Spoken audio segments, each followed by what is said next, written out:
আলাইকুম। ওয়ালাইকুম আসসালাম। ভাই আপনার নামটা কি যদি একটু বলতেন?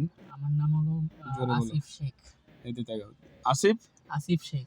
আসিফ শেখ আপনি যে ভাই আমাদের এই যে প্রতিষ্ঠানটা কিভাবে পাইছিলেন যদি একটু কিছু আমাদের বিস্তারিত বলতেন?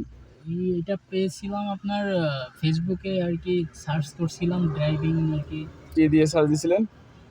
সার্চ দিছিলাম খুলনা ড্রাইভিং সেন্টার এরকম খুলনা একটা। ড্রাইভিং স্কুল আমাদের হ্যাঁ, এটা। আচ্ছা দেওয়ার পরে তারপর কি হলো এতে? তারপর আপনাদের পেজটা আসছিল সামনে। আচ্ছা, তারপরে আচ্ছা। আপনাদের পেজের বায়ো থেকে নাম্বারটা কালেক্ট করে জি, জি। তারপর আপনাকে কল করছিলাম। জি, জি। আচ্ছা আমাদের এখানে অটো ম্যানুয়াল কি ২ টাই আছে? হ্যাঁ, অটো আর ম্যানুয়াল ২ টাই আছে। আমাদের লাইসেন্সের সুযোগ সুবিধা আছে, সার্টিফিকেটের কি ব্যবস্থা আছে?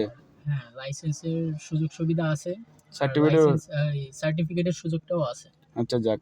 এখন আপনি যে এখন কি গাড়িটা চালাচ্ছেন মনে হয় আজকেরে? এইটা হলো আপনার অটো। অটো গাড়িটা আপনি কি করলেন আজকের ১ম এ আপনাদের অটো গাড়িটা দিলাম। আমাদের অটো ম্যানুয়াল ২ টাই শিখবেন নাকি? হুম, আপনাদের ২ টাই শেখানো হবে। তা অনেকে আসলে কথাবার্তা বলে অনেকে ভয় পায় যে আসলে খুলনা ড্রাইভিং স্কুলটা কেমন হবে কিংবা ওখানে ভর্তি হলে কি হবে না? মানুষের একটা দুর্বলতা থাকে না? হুম। তুমি যে অনেক দূরে থেকে আসছো। তুমি কোথা থেকে আসছো?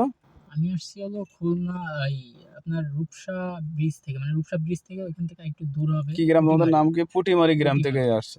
আচ্ছা এখানে এসে তোমার আজকের সর্বোচ্চ ক্লাস সম্পর্কে যদি একটু ধারণা দিতে, তুমি কি শিখলে আজকের ১ম এসে? আজকে শিখছি হলো আপনার মানে যেই মানে গাড়ির যে ধারণাগুলো আচ্ছা কি রাখা তোমার উচিত। তোমার ডান পার এখানে যে ডান পায়ের আপনার আছে এটা হলো অ্যাক্সিলারেটর। কি হবে এতে? এতে হলো অ্যাক্সিলারেটর, বি তে হলো ব্রেক, হ্যাঁ। আর সি তে হলো ক্লাচ। কিন্তু কিন্তু যে অটো গাড়ি বোধহয় অটো ক্লাস গাড়িতে আরকি ক্লাচটা ব্রেকের সাথে। ব্রেকের সাথে গুড আর এটা শোনো।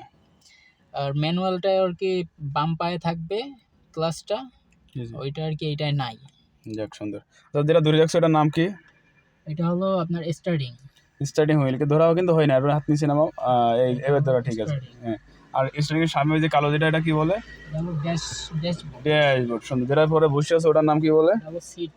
Starting starting seat. সিট। আর এখানে আমাদের অটো গিয়ার লিভার কই? এটা হলো অটো গিয়ার লিভার। আচ্ছা, আচ্ছা, আচ্ছা। অটো গিয়ার লিভার এখানে কয়টা লেখা আছে অক্ষরগুলো? এটা হলো পি আছে। পি তে আর পার্কিং। পি তে পার্কিং। আর আর এ হলো আপনার ব্যাগে ব্যাকে এ যাবে। আর এন এ হলো নিউটন। হ্যাঁ, ডি তে ডি তে আপনার মানে ডেভ সামনে যাবে আরকি। সামনে যাবে। 2 তেও সামনে যাবে, আর এল এ হলো এল এও সামনে যাবে।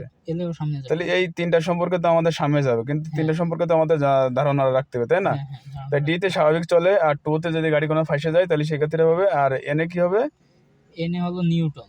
না, না এই যে এল এ, ও এল এও সামনে যাবে। এল এও সামনে এল যাবে। এও সামনে যাবে। এল এ যত স্পিড বাড়বে তত আমরা সামনে নিতে পারবো, নাকি? আচ্ছা, যাক তুমি সুন্দরভাবে সেভাবে চেষ্টা করো। তোমার আসলে আজকে নতুন ক্লাস হিসেবে দেখো যাক কতটুকু তুমি সুন্দরভাবে চালাতে পারো। হুম, ঠিক আছে, ওকে আল্লাহ হাফেজ। আচ্ছা।